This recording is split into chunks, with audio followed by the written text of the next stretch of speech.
Todo comenzó con una promesa seductora y casi sobrenatural: conocerte mejor de lo que tú te conocías.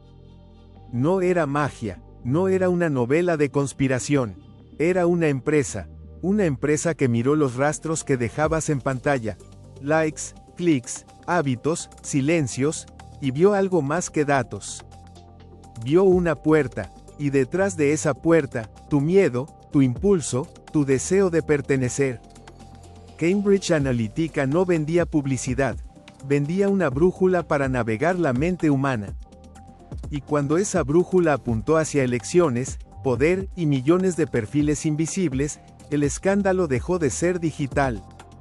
Se convirtió en una tormenta capaz de doblar la conversación pública del planeta, y apenas estábamos viendo el primer relámpago. Cambridge Analytica no nació como un monstruo salido de la nada. Fue el hijo lógico de una era obsesionada con medirlo todo. En esos años, la publicidad, la tecnología y la estrategia política comenzaron a mezclarse como tinta derramada en agua oscura. Al frente estaba Alexander Nix, elegante, técnico, impecable al hablar, como si el poder pudiera envolverse en un traje bien planchado y una sonrisa de laboratorio. Su mensaje era simple y feroz: las elecciones podían manejarse como campañas de consumo, y el votante podía leerse como un patrón de comportamiento. No hacía falta convencer a una multitud.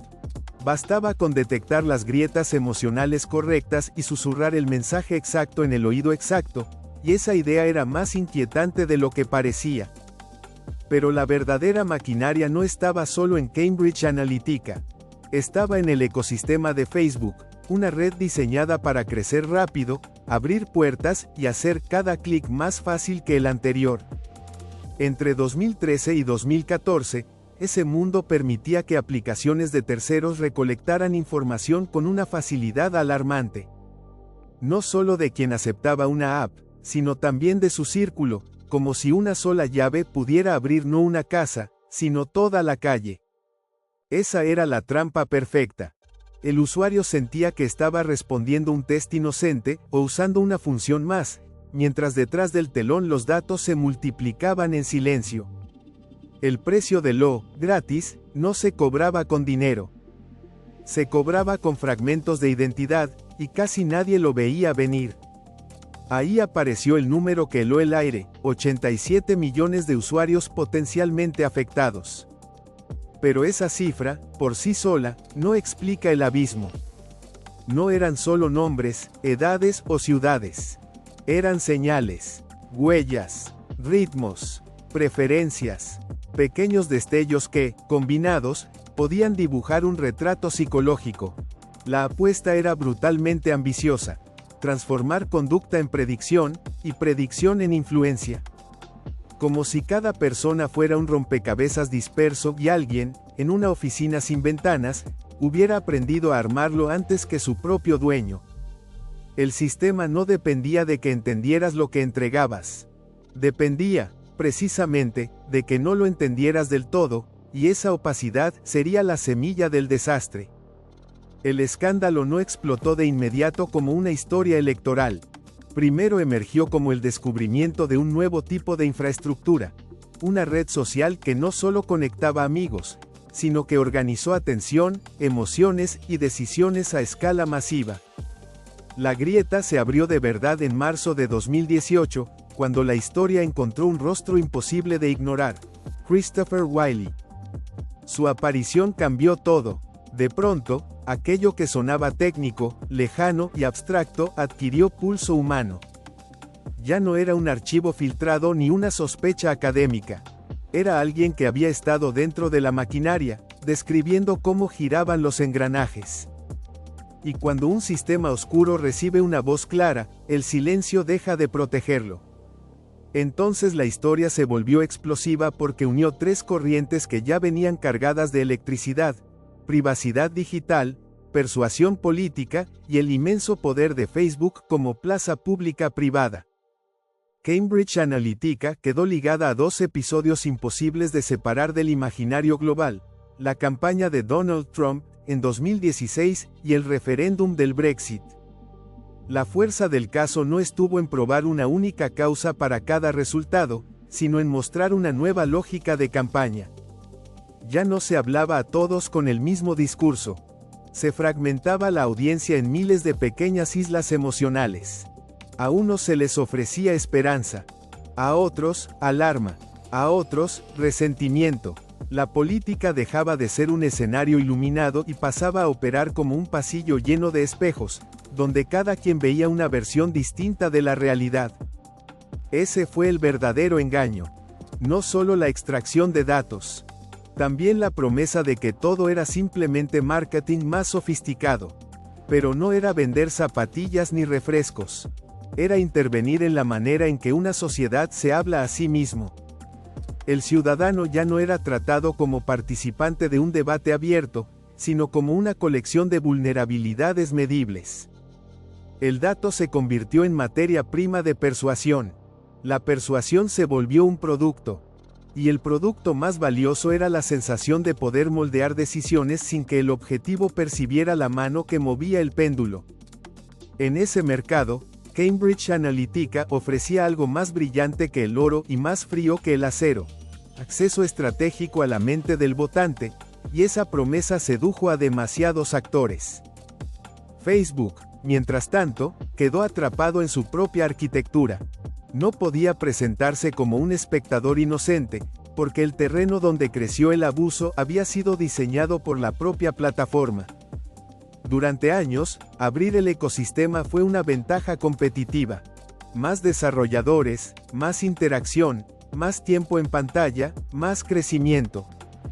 Pero cada puerta abierta también dejaba entrar sombras.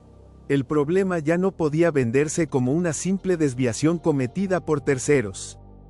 La plataforma había creado el clima perfecto: complejidad técnica para el público, incentivos económicos para todos los involucrados, y una niebla de términos legales que confundía permiso con consentimiento real. Cuando el modelo de negocio depende de que nadie mire demasiado de cerca, tarde o temprano llega el momento en que la luz quema. Y la luz cayó en abril de 2018, cuando Mark Zuckerberg compareció ante el Congreso de Estados Unidos. Ese momento fue más que una audiencia. Fue una escena de época. El fundador que alguna vez simbolizó conexión, innovación y futuro estaba sentado respondiendo por fallas de supervisión, por políticas de datos y por una maquinaria que parecía saber demasiado. Ya no se discutía si Facebook era solo una empresa tecnológica. La pregunta se había vuelto más pesada. ¿Cuánto poder puede acumular una plataforma privada antes de convertirse en una fuerza que moldea la vida pública? Zuckerberg cargaba no solo con preguntas legales, sino con el peso de una confianza rota, y eso era mucho más difícil de reparar.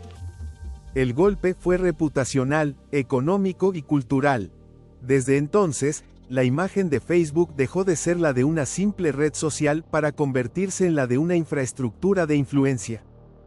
La frase, si es gratis, el producto eres tú, dejado de sonar ingeniosa y empezado a sentirse como una verdad incómoda. El usuario comprendió, quizá demasiado tarde, que no estaba solo compartiendo fotos o saludos. Estaba alimentando un sistema de observación constante. Y lo más inquietante no era que la plataforma supiera mucho, sino que ese conocimiento pudiera traducirse en segmentación política, manipulación narrativa y ventaja estratégica invisible. La confianza no se rompió con un estruendo. Se quebró como hielo fino bajo demasiados pasos. Después vinieron debates globales sobre protección de datos, transparencia algorítmica, límites del microtargeting y responsabilidad de las plataformas. Pero incluso esas discusiones parecían llegar después del incendio, cuando el olor a humo ya estaba en todas partes. El caso dejó al descubierto 5 fallas profundas: diseño orientado al crecimiento por encima de la contención, confusión entre aceptación técnica y consentimiento real, incentivos alineados con la explotación de datos, complejidad imposible de vigilar desde fuera, y una subestimación devastadora del impacto democrático.